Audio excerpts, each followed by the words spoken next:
Are you tired of reacting negatively to your partner's behaviors? Are you finding yourself losing control in certain conversations or during arguments? Are you finally noticing that this leads nowhere productive in your relationship? Well, it's time to master the art of non-reactivity in your relationship. Hi everyone, Mireille Nicole here. Welcome to another video. I am excited today to chat about how to become more non-reactive in your relationship. How can you emotionally detach a little bit more? How can you have emotional freedom when it comes to love? Now, this is obviously easier said than done, right? Because with relationship comes a lot of strong emotions. But trust me, you can get to a place where you find yourself responding instead of always reacting to anything that goes bad or doesn't go your way or frustrates you or emotionally charges you in your relationship. You're going to really want to learn how to break free from these patterns of reactivity that are leading to a strained connection in your relationship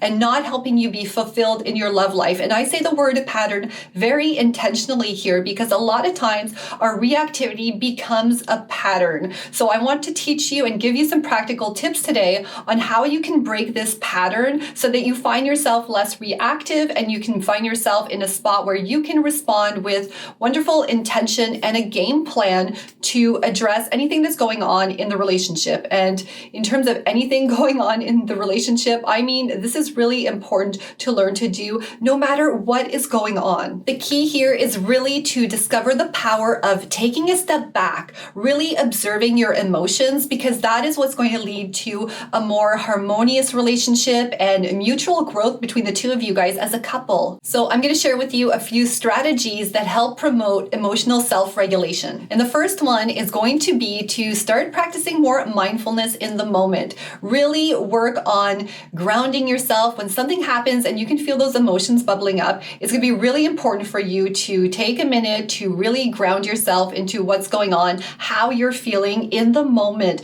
before you impulsively react or say anything back. You'll really want to take a few seconds even just to reflect, right? And get some clarity in terms of what's going on, what's actually going on in the situation, and not simply being aware of the sensations in your body, because sometimes those are going to be a lot more powerful. You're truly, literally connected to the sensations in your body. And oftentimes that's going to overshadow, it's going to cloud over what you're seeing or what you're hearing from your partner. So a really effective strategy to not react is to practice mindfulness in the moment. And you can practice obviously mindfulness at any point of time during the day when anything happens so that you can become really skillful and masterful when you get in a moment that's really emotional for you. The more you practice mindfulness in all sorts of situations, the more you create a new pattern and build a new muscle. It's going to help you detach from immediate reactions and really help you get a lot more intentional rather than always operating from automatic responses that you're used to.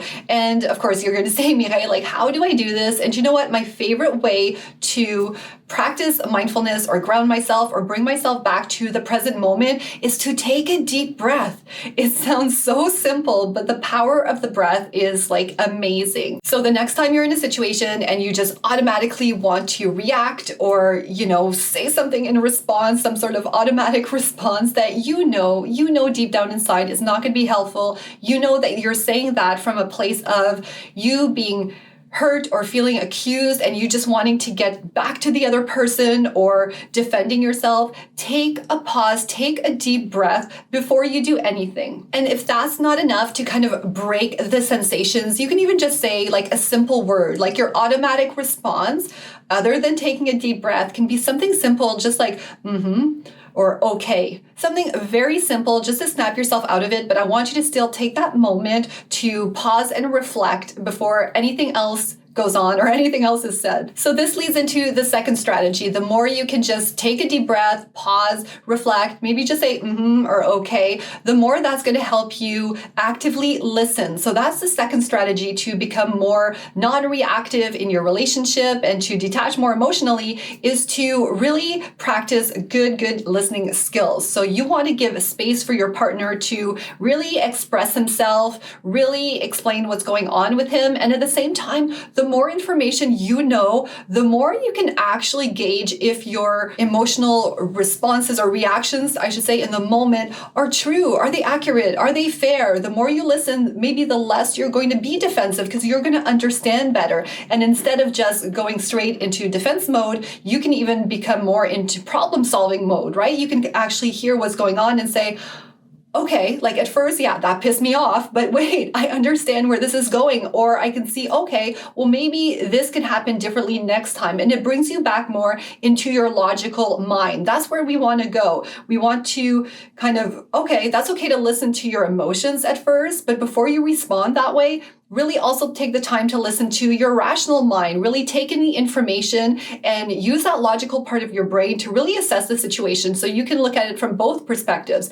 emotionally, how things make you feel, but also logically, how things could be or how things are really in the moment, accurately. So listen to your partner, don't interrupt, really give space for him to open up. And you know what? At the same time, that gives you space for yourself too, to also manage your emotions, because that's going to be the third strategy, is to really take responsibility for your own emotions and work at being comfortable with them, understanding them, not letting them carry you away. And I had this great analogy, I just can't remember it in the moment right now, in terms of how sometimes our emotions can sweep us away. And there's this like wise little story about this proverb, Chinese proverb of some sort. And I'm totally forgetting in the moment. Oh yeah, so it's this man on a horse. So there's the man on a horse and there's another man, it could be a woman, who knows, right? There's a person that's walking on the street. There's another person on a horse going like full force ahead. And the person walking on the street is getting nervous, like he's hearing this horse in the back, like, oh my gosh, am I going to get run over?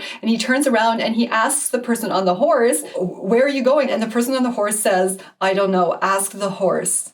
So think of sometimes like when you're in that situation where you're being reactive, it's almost like your emotions are the horse and you're just the person sitting on the horse and you're getting like galloping in all these directions where maybe that's not where you want to go or where you should go, but you're being totally, taken over by the horse or the emotions in this case. And emotions are also like the horse, right? You can train them, you can tame them. So taking responsibility for your emotions is super important, and not blaming them necessarily on what your partner does or does not do, right? Like in that little story, maybe the person on the horse could have blamed the person on the street for walking on the street or being in the way. But really, you have the power to control that horse that you're riding on or those emotions, right? So to do this, to really work on your emotions, it's going to be really important for you to practice self-care daily. It's going to be very important for you to learn to express yourself and communicate in an effective way. A lot of times we're emotionally reactive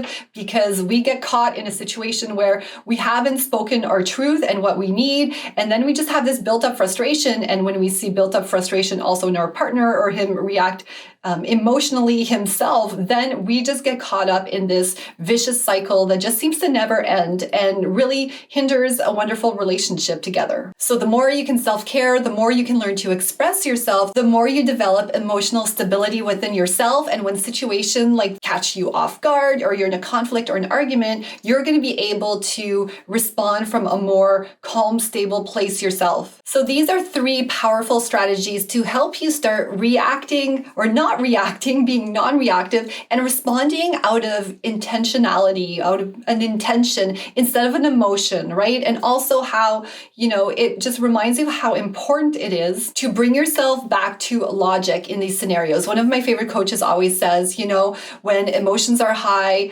intelligence is low. And that couldn't be that couldn't be more true, right? Especially when it comes to relationships. And just a final thing I wanted to share is, remember, being non-reactive does not mean suppressing your feelings at all. It doesn't mean ignoring your emotions. It doesn't mean fake positivity, just slapping a smile on your face, even though you're upset or sad or feel hurt, right? Like you're probably right in terms of that response from, or the way your partner's behaving is probably inappropriate inappropriate or wrong or maybe too much for the moment, right? But at the same time, being non-reactive is taking responsibility and owning those emotions of yours and looking at, taking your power back in terms of what can you do in those moments? How can you either fix the situation or fix kind of how you show up in that situation so that you can have more productive conversations and you can have more bonded, deep connections with people, whether it's your partner or anyone, right? Working on your non-reactivity is going to help you in your relationship, just like it's going to help you, driving on the highway with some crazy driver in front of you. And actually, there's a fourth strategy, I should say. And the fourth strategy is just to practice this. Practice being non-reactive. That is the secret here. It is not something that's going to happen overnight.